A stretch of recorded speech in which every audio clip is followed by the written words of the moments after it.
RealTalkRadio.com. No, we're not from West Newbury.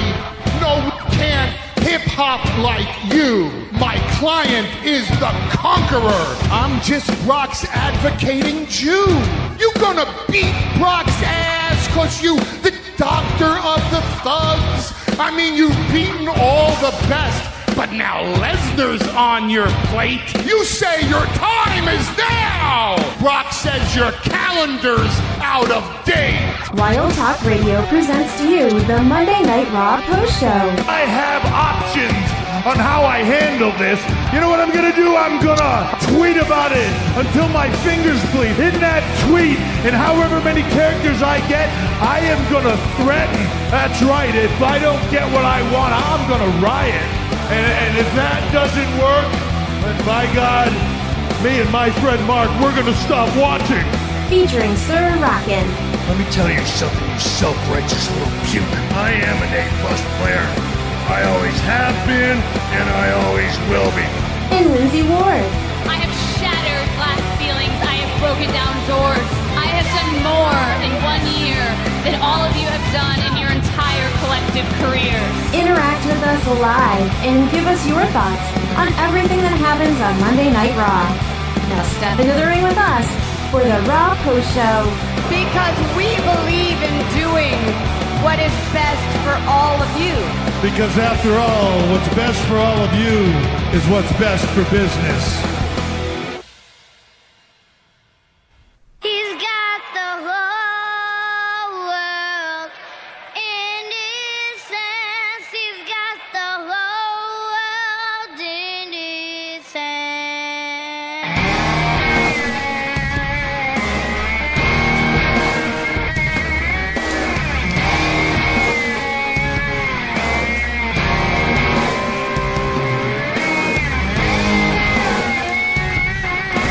Because there is no decent copy of Eric Rowan's theme, we'll open with Luke Harper. Good evening, everybody. Welcome to another edition of the Raw Post Show, live right here on the Wild Talk Radio Network, presented as always by PW Mania and Wrestling Figure Wednesday. Go to youtube.com/MBG1211 for all your stop motion wrestling action figure review needs. From one Matt Goldberg. You know, the creator of Terrified. And if you have a Terrified shirt, take pictures, because he likes to see them. I'm Sir Rockin', she's Lindsay Ward, and, well, character development was the name of this show. Wholly random character development. Like it came, like an RKO, out of nowhere. Yep. Alright, so we're going to do things a little bit differently tonight. We're going to hit some highs and talk about the matches and all that sort of thing. So, one of the big stories for tonight's Monday Night Raw was, well, yes, we have to say it. The anonymous Raw general manager was in charge. They opened the show, they talked a lot. John Cena slightly closed the computer at one point and sort of, well, didn't close it so Michael Cole could still read his notes that were highlighted on the screen for him. High point number 1. But the big story was Eric Rowan became, well, intelligent. Exactly, Lindsay, what did we find out when Tom Phillips did some investigation? Can you tell us? Number one, I want to know where Tom Phillips looked. But we found out that Eric is a borderline genius, which honestly doesn't surprise me in the least, given his behavior and the fact that, call that from day one. Thank you. Yeah, she did. She wants to hear the 3 words I'm not going to say. So say it. Right was her. Close enough. As close as I'm ever going to get. With the recorder going. With the recorder going, yes. But we found out that Eric is also a classically trained world-class guitarist. He's a vintner, which for those of you who do not know what that is a winemaker supreme. So I guess we know where Bray was getting the Supreme Hooch from. So he was the creator of the swamp wine. Got it. Yes, he was the creator of the swamp wine. And there's one other thing. He was intelligent. He created wine. He plays guitar.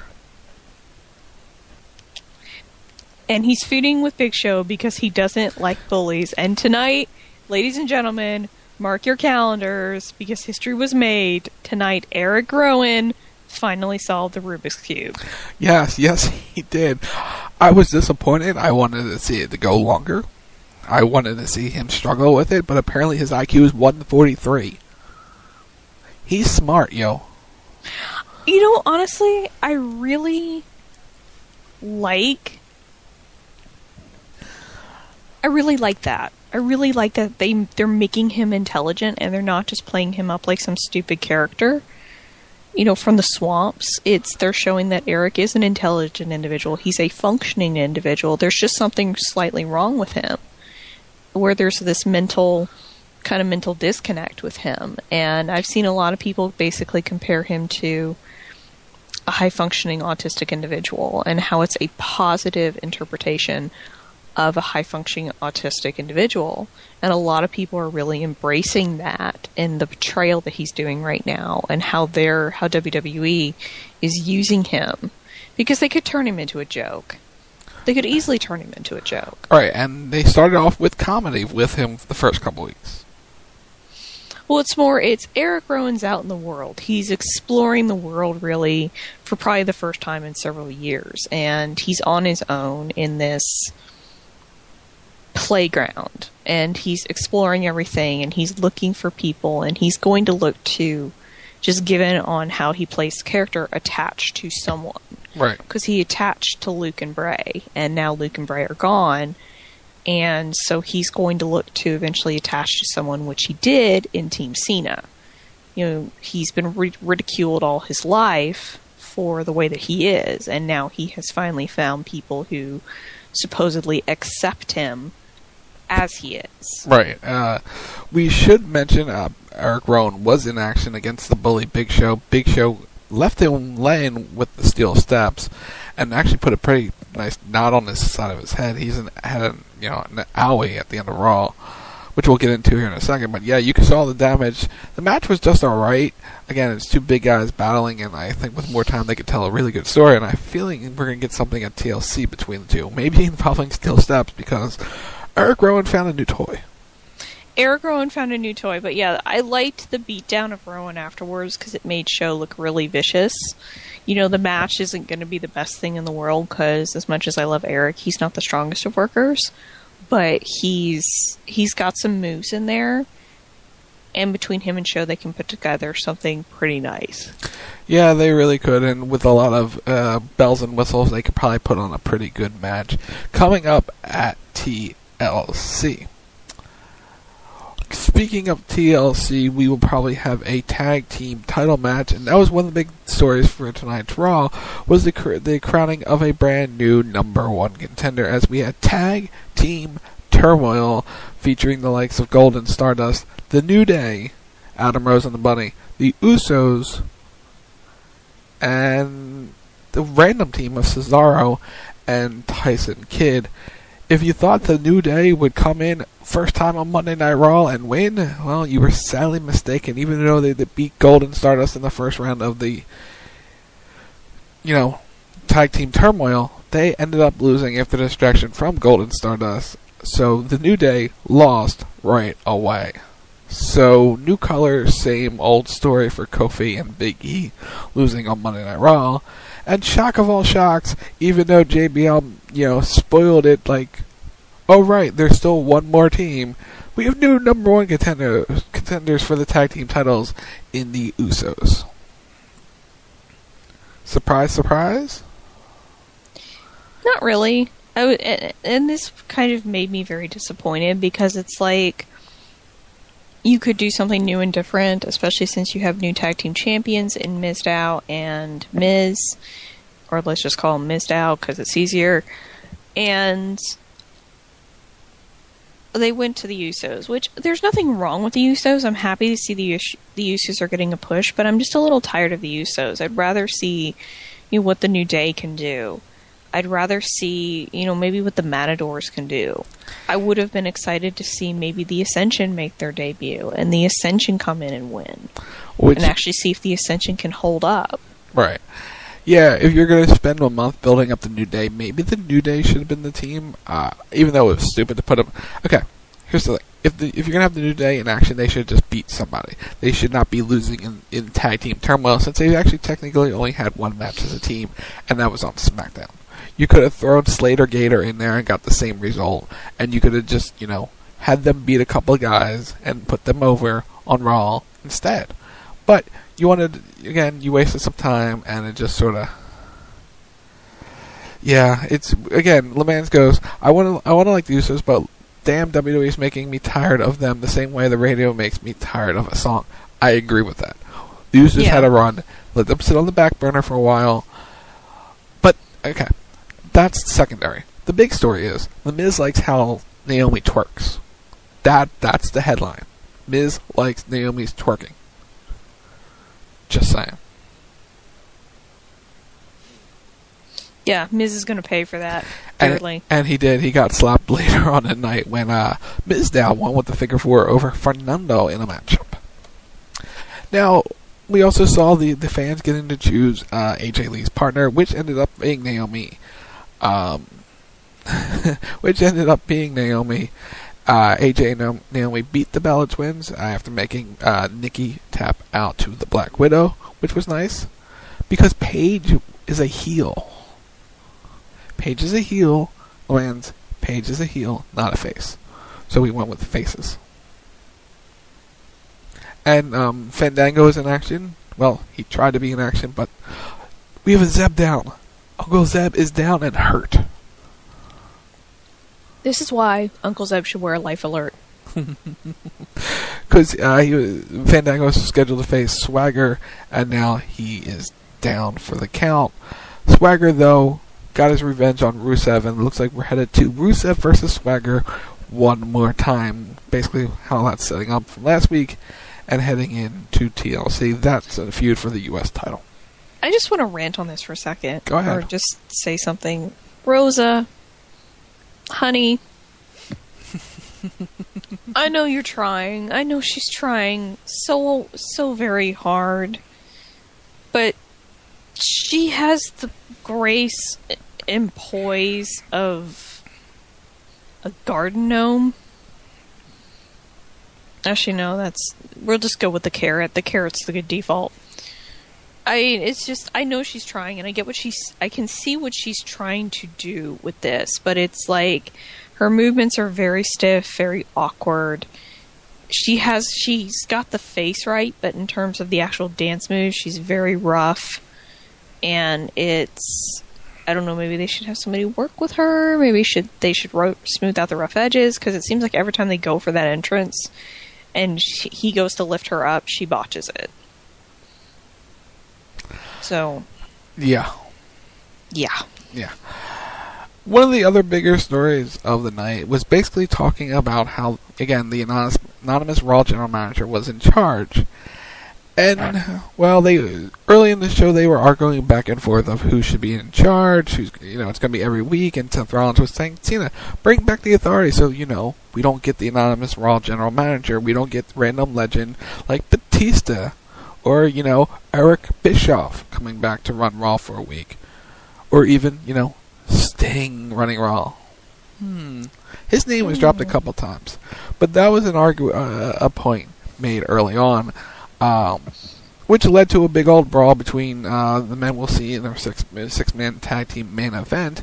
But the Raw general manager made one stipulation for a match coming up at TLC, which is a tables match between John Cena and Seth Rollins. If John Cena loses this matchup to Seth Rollins, he is no longer the number one contender for the WWE World Heavyweight Championship. And a new number one contender will be crowned at a later date. So, if you want to get out of Cena versus Brock, that's how you do it. That's how you do it. You have Seth beat Cena, and Cena loses his number one contendership. Right, we had a big old brawl between Ryback, The Big Show, Luke Harper, Eric Rowan, Dolph Ziggler, John Cena, Kane as well. And Lindsay was alright. They did not touch Eric and Luke at the start of the show, at the end of the show, which we'll get to in a minute. We'll get to that in a minute, just not right now. They sort of touched. We'll get to that. But we mentioned that there is no number one. There could be a new number one contender, and that's where the advocate for the WWE World Heavyweight Champion came in, as he was at Stamford, Connecticut at the studios, and he wanted to address things. He said John Cena brought up how Brock is, only on Raw once a year, and Paul says, well, we are in a festive season, so why not do Christmas 365 nights a year? That'd be stupid. You don't call every night WrestleMania. You do it once a year because it's must-see. If John Cena gets past Seth Rollins, he will have to face a rested and properly trained Brock Lesnar. The beating that Cena will face will pale in comparison to what he will face at the hands of Brock Lesnar. If Cena loses, who becomes the new number one contender? Brock Lesnar, the man who curb stomped Brock Lesnar. The man who curb stomped Brock Lesnar cannot hide behind a sorry Seth Rollins? Maybe him. Paul Heyman says, well, that he rescinds his apology from earlier, if that happens. What about The Undertaker? We haven't seen him since WrestleMania. Maybe you can find him, right? He can come out of the woodworks. Right? Think about it. Brock versus Taker 2 for the title. Come on. We all know we want to see it. How about no? Or how about Sting? It wouldn't be advertised as his retirement match, since it would be Sting's final match. Because he would put him in a ring, kill him. He really would. Why not do the entire roster? He will go through the entire locker room like, everybody. There's an entity, and then there's power. He who has the gold has the power, and he who has the power has the gold. And his advocate is must-see, can't miss, reigning, defending undisputed champion of the world, the man who has the power, Brock Lesnar. Good promo by Paul Heyman. Very good promo by Paul Heyman, but then, that's stock standard for Paul Heyman. Right, he was a nice breath of fresh air on the show. Mm-hmm. Happy to see him back. We had our main event, John Cena, Dolph Ziggler, and the Ryback versus Seth Rollins, Kane, and Luke Harper. They had a match. It was really, really long. Team Ziggler wins when he beat Harper in a sunset flip. All hell broke loose. Rollins and Ziggler were battling. Cena and Harper were fighting. Kane and Ryback were fighting. Big Show comes out. He headbutts the Ryback, punches the Ziggler. Show sends Ryback into the corner. Kane punches him. And out came Eric Rowan with steel steps. He hits Harper on the way, where Lindsay cried a little bit. Oh, I didn't cry. I yelled at the TV. He heard me yell. I had my I walked across the room. I had my headphones down. I hear this loud voice coming from my headphones. I knew what she was saying too. It was kind of scary. I was halfway across the room at that point. It's not loud. Can I only imagine what it would have been in my ears? I would have toned it down if you had the headset on your head. No, you wouldn't have. Probably not, but... He hit Harper, he hit Kane, Rowan hit Rollins with the steps, he gets in the ring, Show grabs Rowan and Ryback, Ziggler with a super kick, AA to Big Show, and then Rowan picks up the steel steps and lays out Big Show with the steps, and Rowan stands tall as Monday Night Raw goes off the air. Eric Rowan has arrived. Yay, Eric! And the awkwardness of the handshake between Cena and Rowan, where he accepted him, was kind of awkward and awesome. It was neat, though. Because Cena's like, okay, alright, you're a good man to have around. Yeah, But really, you're not going to bring it up? What? Chairgate 2014. I was getting to that. I was going to say the biggest story of the night was Chairgate. Jesus. Let me finish, will you? No! Alright, you just go then. Chairgate.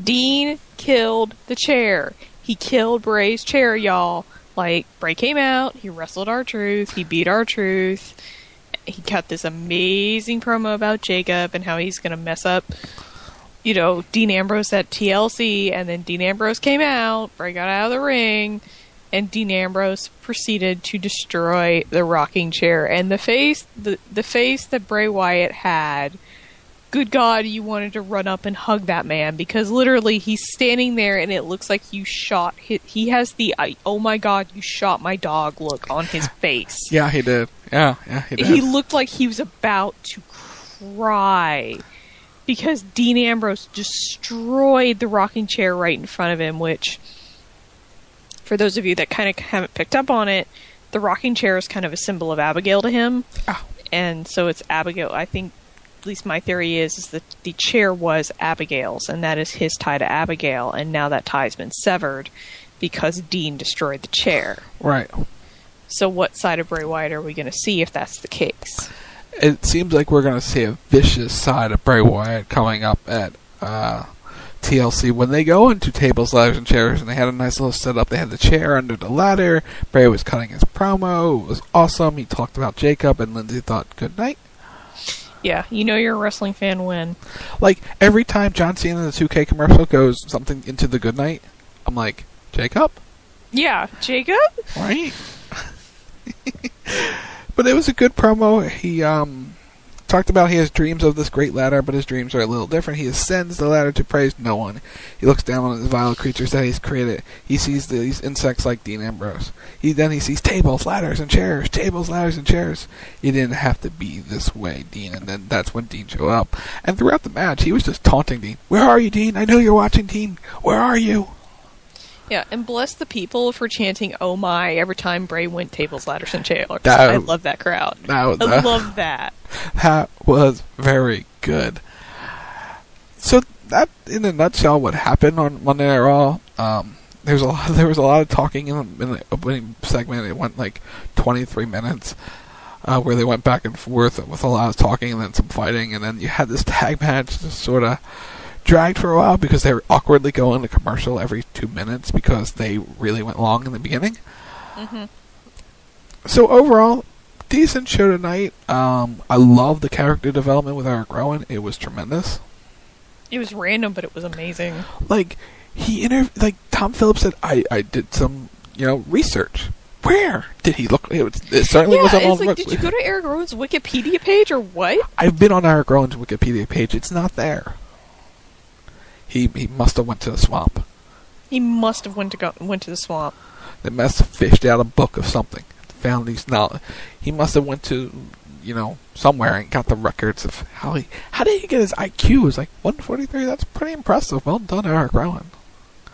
Yeah, it's like, where did Tom Phillips find this stuff? And I love how Eric's just like, Mm-hmm. Mm-hmm. Yeah. And then he's just standing there confirming it. Yep. And he just handed him the Rubik's Cube as he finished it.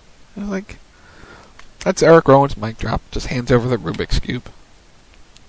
That's all he does. I want to see him find other little mind puzzles and work on other little mind puzzles while he's doing interviews. That would be amazing. I think that's where we're going to be headed there. So, tonight's show, character development. Eric Rowan was made to look like a star, so we're pushing a new person, which is great. The ending of Raw had the new faces of Raw: John Cena, Dolph Ziggler, the Ryback, and Eric Rowan. Who would have thought that?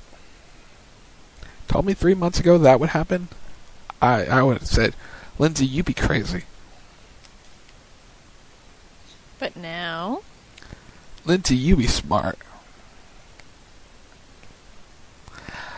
So that was basically Monday Night Raw. It was a decent show. Wasn't the greatest show. Wasn't the worst show. Next week is the Slammy Awards, which should be a lot of fun. Seth Green is going to be the host of the Slammies. And coming up on Thursday night, we're going to preview the Slammy Awards and a whole lot more. Isn't that right? Yep, because we're probably going to get more into Eric Rowan, Luke Harper, and Bray Wyatt, because, it's my show, and I'm kind of obsessed with them. I have ornaments of them on my Christmas tree. He does. But yeah, we're going to be talking, because we're coming off the Thanksgiving hiatus. So... We're talking CM Punk Thursday. Yeah, we are talking CM Punk Thursday. Don't want to miss that. Plenty of other news, plenty of other notes. Don't want to miss it. It's The Rack Thursday nights, 10 p.m. Eastern, right here on WildTalkRadio.com. Plus, our preview of NXT R Evolution. It's going to be a stacked show Thursday night. Don't want to miss it. Follow the show on Twitter at WTR_Rack and Facebook.com/WTRTheRack. Subscribe to the YouTube channel at YouTube.com/WTRTheRack. Saturday night, midnight is CB Radio, the weird, the wacky, the unusual. Follow the show on Twitter at CB Radio WTR. Facebook.com/Cigarette Butts and Bandanas. Use the hashtag BlameRob when you go to CBRadioLive.com. Sunday night is Russell Talk Radio with Tim Stein Mace and Omega. They'll preview TLC because that's coming up. God, it's going to be an awful night. I'm just going to warn you for me on that night. It's an awful night. Yeah, there's going to be emotions out the wazoo on that night because TLC, Once Upon a Time, yeah, it's just going to be awkward. Newsroom, and I found this out today. Dallas Eagles at 8:30. Well, sucks to be you and Ken Kittens. We'll talk in a minute. Check out the show at WTR Sunday Night on Twitter and Facebook.com/Wrestle Talk Radio. Monday night, we'll be back next week for another edition of Raw Post Show, 11:10 p.m. Eastern. Follow me on Twitter at Wild Talk Radio and Facebook.com/Wild Talk Radio Network. Check out CalgaryFlamesForum.com and listen on TuneIn Radio and Stitcher and iTunes, Wild Talk Radio Network. You can follow me on Twitter at Linsward, LINSWRD. You can go to my website, psychwarddesigns.com. If you like my artwork, if you'd like to view my artwork, it is available for your viewing pleasure at behance.net/Linsward, same as the Twitter. And also, please listen to The Rack every Thursday night, 10 p.m. Eastern, on wildtalkradio.com. She's Lindsay, I'm Rock. Thanks to PW Mania and YouTube.com/MBG1211. We'll see you next Monday night and on The Rack Thursday, right here on the Wild Talk Radio Network.